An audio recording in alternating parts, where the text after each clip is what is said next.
So ito yung pinaka-brake pad, ito yung pinaka-brake pad. Itong dalawa to, may kinakapitan siya na disc plate. Okay, makikita nyo na yung nanditong side na to, mas manipis kaysa rito. Yung nandito sa right side, manipis. Yung nandito sa left side, makapal. Yung ganitong sign mga sir, hindi nyo kailangan tumpud-purin hanggang dulo ha. The moment na makita nyo na yung guhit, nawawala na siya, ibig sabihin yan, palitin na. Paano ba mag-check mga sir kung palitin na yung brake pads ng motor mo? Meron tayo sample dito, ADB 1500cc. Check natin mga sir. This applies to every motorcycle basta merong brake pads. Merong ganito. Merong disc. Okay, tingnan natin. Dito ka sa likod.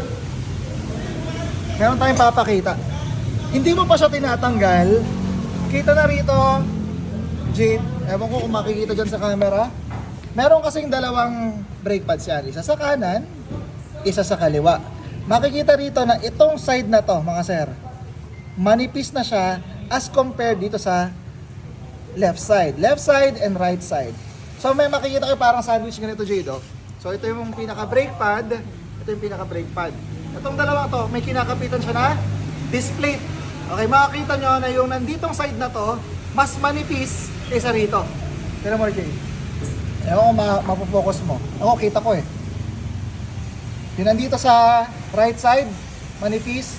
Yung nandito sa left side, makapal. Okay, ngayon verify natin na tama ako. Ito yung sinasabi ko sa inyo.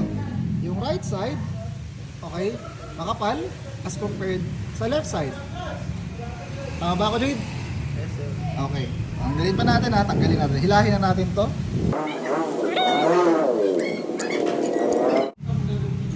Ayan mga sir, di ba? Positive! Yung ganitong sign mga sir, hindi nyo kailangan tumpud-purin hanggang dulo ha. The moment na makita nyo na yung guhit, nawawala na siya, ibig sabihin yan, palitin na siya.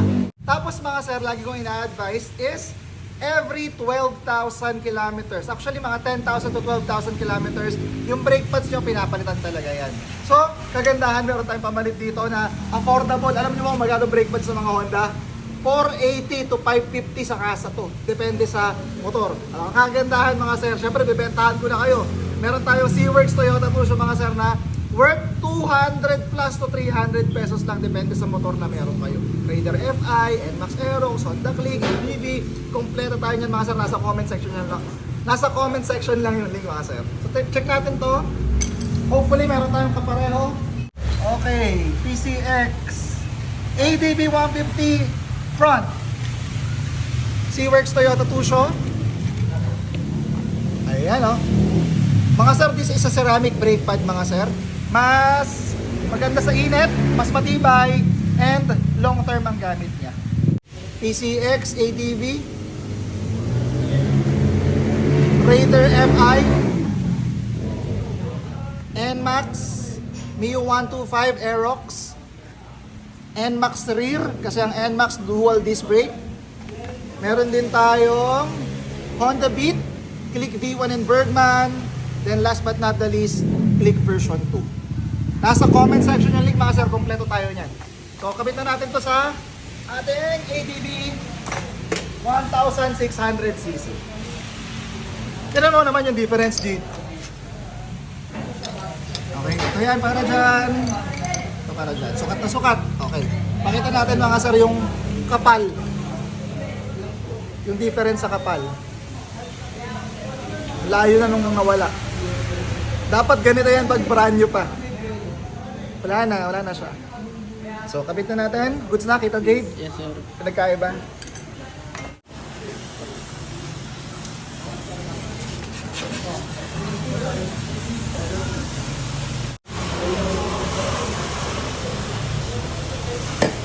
May mga nagtatanong minsan pala kapag bumibili lang sila ng brake pad tapos nagdi-DIY sila, sabi nila hindi daw kasya yung brake pad sa motor nila. Okay. Di ba, naalala mo to Jade, tanggal natin. Yes, sir. Ito, pag binalik natin yan, fit na fit yan. Bakit kamo? Kasi yung piston nito, naka-adjust yan. Kasi nga, syempre, nauubos yung brake pad mo. Kaya ang gagawin mo, itutulak mo yan pabalik. Mga sara, syempre, pag ito, nilagay ko bago, ay, kitang-kita sa camera. Yan, lalagay ko to, no? Tapos lalagay ko tong isa. Oh, halos di magkasya. Paano mo ipapasok yung rotor disc dyan? Hindi yan kasya. Pero ano, babalik ko yung luma. Babalik ko yung luma.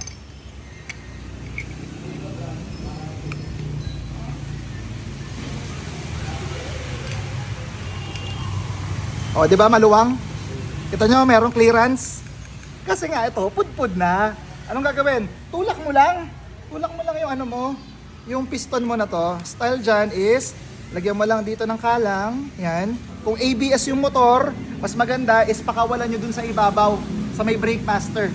Para lahat ng pressure ng brake is aakyat doon. Pag ABS yung motor nyo, dapat gagawin nyo yan. So ito, nakabukas na yan sa taas. Ulak lang natin. Para pumasok yung piston. Ganun lang naman style dyan. Ayan, ito naman yung piston, papasok yan, Jade. Kita mo? Dahan-dahan? Okay, kabilang side naman, ganun din. Okay, kabila ulit. Kabila ulit. Ayan, makikita nyo yung piston. Sagad na. Okay, lalagay natin yung bagong brake pads. Brake pads. O yan, may clearance na. O, di kasya na. Natin, kung gano'ng kapal. Kita ba? Yung kapal ng right side and kapal ng left side.